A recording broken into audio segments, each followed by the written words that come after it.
ನ್ಯಾಯಾಧೀಕ ಜಿಲ್ಲಾ ಮತ್ತು ಸತ್ರ ನ್ಯಾಯಾಲಯ ಕಾರವಾರ ಪೀಠಾಸೀನ ಶಿರಸಿಯಲ್ಲಿ ವಿಚಾರಣೆಗೊಂಡು ತೀರ್ಪನ್ನು ನೀಡಿದಂಥ ಪ್ರಕರಣದಲ್ಲಿ ಈ ದಿನಾಂಕ 23/4/2019 ಆದಂಥ ಘಟನೆಗೆ ಸಂಬಂಧಪಟ್ಟಂತೆ ಮಾರುಕಟ್ಟೆ ಪೊಲೀಸ್ ಠಾಣೆ ಶಿರಸಿಯಲ್ಲಿ ದಾಖಲಾದ 2 ಪ್ರಕರಣಗಳಲ್ಲಿ ಒಂದು ಕೊಲೆಗೆ ಯತ್ನ ಪ್ರಕರಣ ಮತ್ತೊಂದು ಕೊಲೆ ಪ್ರಕರಣಗಳಲ್ಲಿ 2 ಪ್ರಕರಣಗಳಲ್ಲಿ ಈ ದಿನ ಮಾನ್ಯ ನ್ಯಾಯಾಲಯವು ತೀರ್ಪಿಟ್ಟಿದೆ.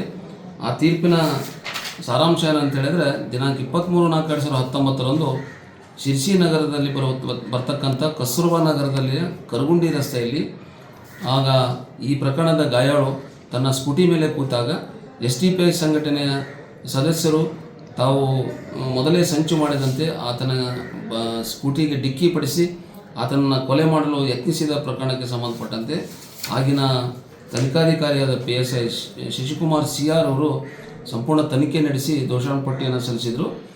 ಈ ಪ್ರಕರಣಕ್ಕೆ ಸಂಬಂಧಪಟ್ಟಂತೆ ಮಾನ್ಯ ನ್ಯಾಯಾಲಯದ ನ್ಯಾಯಾಧೀಶರಾದಂಥ ಶ್ರೀ ಕಿರಣ್ ಕಿಣಿ ಸಾಹೇಬ್ರವರು ಈ ಪ್ರಕರಣದಲ್ಲಿ ಕೊಲೆಗೆ ಯತ್ನ ಮಾಡಿದಂಥ ವ್ಯಕ್ತಿಗಳ ಪೈಕಿ 1 ರಿಂದ 6 ವ್ಯಕ್ತಿಗಳನ್ನು ಈ ದಿನ ದೋಷಿಯಿಂದ ತೀರ್ಮಾನಿಸಿ ಅವರಿಗೆ 10 ವರ್ಷ ಕಾರಾವಾಸ ಮತ್ತು 10,000 ರೂಪಾಯಿ ದಂಡ ಹಾಗೂ ಈ ಗಾಯಾಳುವಿಗೆ ತಲಾ 10,000 ರೂಪಾಯಿ ಅಂತ 60,000 ರೂಪಾಯಿ ಪರಿಹಾರ ನೀಡಬೇಕಂತೂ ಕೊಲೆ ಯತ್ನ ಪ್ರಕರಣದಲ್ಲಿ ಮಾನ್ಯ ನ್ಯಾಯಾಲಯದವರು ತೀರ್ಪಿಟ್ಟಿದ್ದಾರೆ.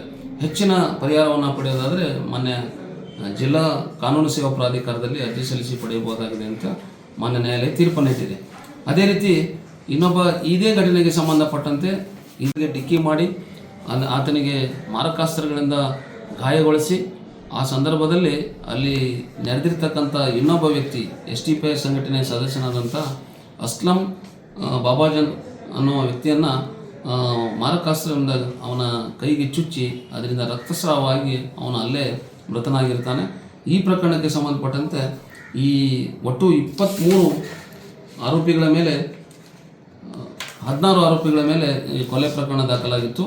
ಮಾನ್ಯ ನ್ಯಾಯಾಲಯದ ಎದುರು ವಿಚಾರಣೆ ಪೂರ್ಣಗೊಂಡಿದ್ದು ಈ ದಿನ ಈ ಕೊಲೆ ಪ್ರಕರಣದಲ್ಲಿ ಮಾನ್ಯ ನ್ಯಾಯಾಲಯವು ಕಲಂ 304 ಅಡಿಯಲ್ಲಿ ಇದು ಉದ್ದೇಶರಹಿತ ಕೊಲೆ ಸಾಂಪ್ರದಾಯಿಕನರ ಹತ್ಯೆ ಅಂತ ತೀರ್ಮಾನಿಸಿ ಆರೋಪಿತನಾದ ಮೊಹಮ್ಮದ್ ಫಾರೂಕ್ ಶಫೀವುಲ್ಲಾ ಪಟೇಲ್ ಎನ್ನುವ ವ್ಯಕ್ತಿಗೆ 10 ವರ್ಷ ಕಾರಾವಾಸ ಹಾಗೂ 10,000 ರೂಪಾಯಿ ದಂಡ ಹಾಗೂ ಈ ಮೃತನ ತಾಯಿಗೆ 50,000 ರೂಪಾಯಿ ಪರಿಹಾರವನ್ನು ನೀಡಬೇಕು ಅಂತ ಮಾನ್ಯ ನ್ಯಾಯಾಲಯ ತೀರ್ಪಿನಲ್ಲಿ ನಿರ್ದೇಶನ ನೀಡಿದೆ.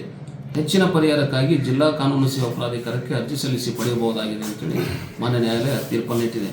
ಈ ಪ್ರಕರಣದಲ್ಲಿ ಮಾನ್ಯ ನ್ಯಾಯಾಲಯವಾಗಿ ಪರಿಗಣನೆಗೆ ತೆಗೆದುಕೊಂಡು ಅಭಿಯೋಜನೆಯ ಪ್ರಕರಣವನ್ನು ಸಮರ್ಥಿಸುವಂಥ ಒಂದು ಫೈಂಡಿಂಗ್ಸನ್ನು ಕೊಟ್ಟಿದ್ದಾರೆ. ಆ ಸದರಿ ತೀರ್ಪಿನಲ್ಲಿ ನೀಡಿದಂತಹ ಎಲ್ಲ ಸಮರ್ಥನೆಯ ಕಾರಣಗಳು ಈ ಅಭಿಯೋಜನೆಯ ಪ್ರಕರಣಕ್ಕೆ ಈ ಜಯ ತರುವಲ್ಲಿ ಸಫಲಕಾರಿಯಾಗಿದೆ, ಸಹಾಯಕಾರಿಯಾಗಿದೆ. 2019ರಲ್ಲಿ MP ಇಲೆಕ್ಷನ್ ದಿನ ನನಗೆ ಕೊಲೆ ಯತ್ನಕ್ಕೆ SDPI ಕಾರ್ಯಕರ್ತರು ಪ್ರಯತ್ನ ಪಟ್ಟರು. ಆ ಟೈಮಿಗೆ ನಾನು ಅಲ್ಪಸಂಖ್ಯಾತರ ಮೋರ್ಚಾ ಜಿಲ್ಲಾ ಅಧ್ಯಕ್ಷನಾಗಿ ಕರ್ತವ್ಯ ನಿರ್ವಹಿಸ್ತಾ ಇದ್ದೆ. ಅವರು ಪರ್ಸ್ನಲ್ ದ್ವೇಷ ಇಟ್ಕೊಂಡು ನಾನು ಕಾರ್ಯಕರ್ತನ BJP ಅಂತೇಳಿ ಕೊಲೆ ಪ್ರಯತ್ನ ಮಾಡಿದಾಗ ನನಗೆ ತುಂಬ ಗಾಯ ಆಗಿ ನಾನು ಹಾಸ್ಪಿಟ್ಲೈಸಲ್ಲಾಗಿದೆ. ಅದಕ್ಕೆ ಇವತ್ತು ಒಂದೇನು ತೀರ್ಪು ಏನು ಬಂದಿದೆ ಅದು ನಾವು ಸತ್ಯಕ್ಕೆ ಜಯ ಸಿಕ್ಕಿದೆ, ನಮಗೆ ನಮ್ಮ ಫ್ಯಾಮಿಲಿಗೆ ಒಳ್ಳೆ ತೀರ್ಪು ಬಂದಿದೆ. ಅದ್ರ ಸಲುವಾಗಿ ನಮ್ಮ ನ್ಯಾಯಾಧೀಶರಾದ ಕಿರಣ್ ಕಿಣಿ ಸಾಹೇಬರಿಗೆ, ನಮ್ಮ ಪಬ್ಲಿಕ್ ಪ್ರಾಸಿಕ್ಯೂಟರ್ ರಾಜೇಶ್ ಮಳಗಿಕರ್ ಅವರಿಗೆ, ನಮ್ಮ ಇಡೀ ಪೊಲೀಸ್ ಇಲಾಖೆಗೆ, ಅದೇ ರೀತಿಯ ವೈದ್ಯಕೀಯ ಇಲಾಖೆಗೆ ಮತ್ತು ನನ್ನ ಪಕ್ಷದ ಎಲ್ಲ ಮುಖಂಡರು, ಕಾರ್ಯಕರ್ತರು, ಶಾಸಕರು, ಸಂಸದರಿಗೆ ನಾನು ಹೃದಯಪೂರ್ವಕವಾಗಿ ಧನ್ಯವಾದಗಳನ್ನು ತಿಳಿಸ್ತೀನಿ. ಆ ದಿನ ನಾನು 9:30 ಊಟ ಮಾಡಿಕೊಂಡು ನಮ್ಮ ಇಲೆಕ್ಷನ್ ಮುಗಿಸ್ಕೊಂಡು ಬರುವಾಗ ಅಲ್ಲಿ ಕಸ್ತೂರ್ಬಾ ನಗರ ಕ್ರಾಸ್ ಅಂತ ಇದೆ, ಅಲ್ಲಿ ಒಂದು ಕ್ರಾಸಲ್ಲಿ ನಿಂತಿದೆ. ಅಚಾನಕ್ ಒಂದು ಕಾರ್ ಬಂದು ಡಿಕ್ಕಿ ಹೊಡೀತು. ನಾನು ಅದು ಆಕ್ಸಿಡೆಂಟ್ ಅಂತ ತಿಳಿದೆ. ಕಾಲು ಮುರಿದೋಯ್ತು ಬಲಗೈದು. ಎದ್ದು ನಿಂತಾಗ ಇಮಿಡಿಯೇಟ್ಲಿ ಎಲ್ಲರೂ ಬಂದು ಚಾಕು ದೊಣ್ಣೆ ಎಣ್ಣೆಯಿಂದ ಹಲ್ಲೆ ಮಾಡಿ ನನಗೆ ಕೊಲೆ ಮಾಡುವ ಪ್ರಯತ್ನ ಮಾಡಿದರು. ಅದೇ ದಿನ 2019 ಈ ಕಡೆ ಕಾರ್ಯಕರ್ತರಿಗೆ ಪೊಲೀಸರ ತನಿಖೆಯಲ್ಲಿ ನನಗೆ ಚಾಕು ಹಾಕುವಾಗ ಅವರೇ ಕಾರ್ಯಕರ್ತರಿಗೆ ಅವರು ಚಾಕು ಹಾಕಿ ಕೊಲೆ ಮಾಡಿದ್ದನ್ನು ಪೊಲೀಸರ ತನಿಖೆಯಲ್ಲೇ ನನಗೆ ಗೊತ್ತಾಯಿತು. ಈಗೂ ಕೆಲವೊಂದು ಮಂದಿ ಬಿಡುಗಡೆ ಆಗಿದೆ, ಕೆಲವು ಮಂದಿಗೆ ಶಿಕ್ಷೆ ಆಗಿದೆ. ಅದಕ್ಕೆ ನನ್ನ ಫ್ಯಾಮಿಲಿಗೆ ಮತ್ತು ನನಗೆ ಪೊಲೀಸರು ಸೂಕ್ತ ರಕ್ಷಣೆ ಕೊಡಬೇಕು. ಯಾಕಂದರೆ ನಾವು ಇನ್ನೂ ಸಮಾಜ ಸೇವೆಯಲ್ಲಿದ್ದೇವೆ, BJPಯಲ್ಲಿ ಇನ್ನೂ ಕಾರ್ಯಕರ್ತರ ಕೆಲಸ ಮಾಡ್ತೀವಿ. ಮುಂದೆ ಏನಾಗುತ್ತೆ ಅಂತ ಹೇಳಕ್ಕೆ ಬರೋದಿಲ್ಲ.